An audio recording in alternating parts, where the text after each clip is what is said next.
Уважаеми телевизионни зрители, Испания, който се игра в Гранада преди 15 години. Това е първият гол. Уважаеми дами и господа, на вашето внимание е Давид Трезеге. Не е забравил специалитета си Давид Трезеге. Изключително изпълнение с левия крак. Това си беше гол шедьовър. Със сигурност гол, който Дейвид Джеймс просто нямаше как да спаси за световното първенство. Това беше автогол. Карлос Марчена си кара автогол, получи поздравления. Макар че и без неговата помощ, сега ще видим повторение. Някой отзад чакаше, а си... Мичел Салгадо. Много е близо там Мичел Салгадо. Влезе до вратарското поле. Подаване. 2-1. 2-1. И отново Давид Трезеге. Хищник в наказателното поле Трезеге. Винаги знае къде да застане. Но бяха за лондонски Арсенал. Мичел Салгадо отново. Това е възможност за гол. Фиго бие над градата. Отлично изпълнение. Мичел сега за Кин. Чудесно взаимодействие между двамата бивши отборници в Тотнъм. Подаване Бербатов. Тотнъм след това рекушира отново в него, за да излезе в аут. Шанс пред Митко Бербатов да вкара. Ами тази ситуация само потвърди, че тук се играе на сериозно. Леман не пусна Бербатов да вкара гол, след това...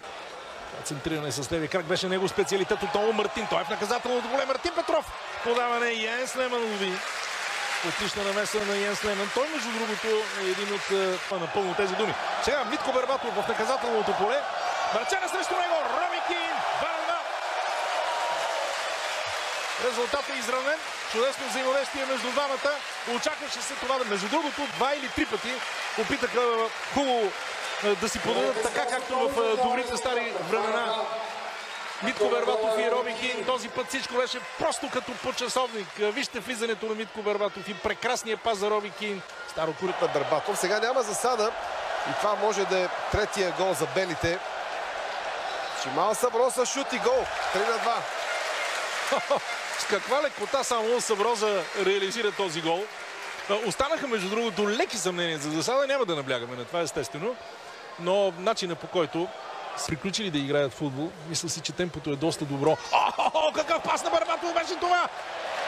Само може да съжаляваме, че отново включителни удара трябва да отдадем тук, разбира се. И необходимото на Дейвид Джеймс за неговото спасяване. Ето и добавката на Фиго. И пак Джеймс. И втори път Джеймс, да, успя с пръстите да прати топката.